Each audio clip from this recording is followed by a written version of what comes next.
All right, we're going to talk a little bit more about the depth of depravity and accepting a lie to justify mass killing. It takes an unimaginable level of moral corruption and to knowingly accept a lie as the foundation for policies that result in the loss of countless human of countless human lives. All right, so these people, doctors, policymakers, pharmaceutical companies, they're not ignorant. They know exactly what they're doing. They understand that life begins at fertilization, yet they pretend it starts at implantation to shield themselves from the truth. It is not a simple misunderstanding, it is a willful deception, a carefully constructed lie designed to justify what would otherwise be recognized as one of the greatest atrocities. It certainly is. It is the greatest atrocity in human history. All right, and it's so frightening to even imagine this kind of thing actually happening, but it is. It is true. They are fully aware that the birth control pill, IUD, and emergency contraceptives already prevent already existing human beings, men or women, young men, young babies, a young boy or a young girl, from to human beings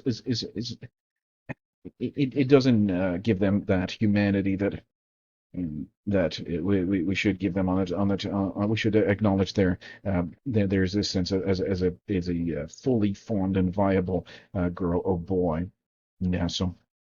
But anyway, the point is that they are fully aware that the birth control pill, IUD, and emergency contraceptives prevent already existing human beings, right, from implanting and surviving. Yet they use word games to convince the public that these are not abortions, not killings. They're just preventing pregnancy, which is absolutely false.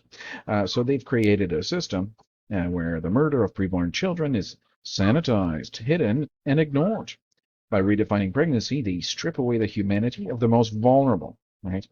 And we are certainly not going to do that on this channel. We're going to honor and remember the victims lost, right? And we should. We should do that. We should remember the victims lost, right?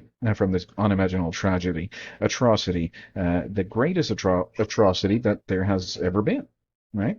And so they are the same people who claim to be champions of human rights, yet they uphold a system that has silently wiped out more human beings than any war, genocide, or catastrophe in history. Natural disasters, wars, genocides. This tops them all. This tops them all. What kind of society accepts a blatant lie to justify the mass slaughter of its own offspring? Right, and that's the thing. This is our people. This is our sons and daughters. I can't even imagine. Yeah. And the level of depravity required to sustain the system is staggering. Those who knowingly participate in this deception are not merely misinformed, they are complicit on an industrial scheme crime against humanity. Would you like to add a call to action to define this further? Yes, I call to action. I mean, I suppose I don't know. I mean, what can anybody do when they are this depraved and just depraved psychos, lunatics?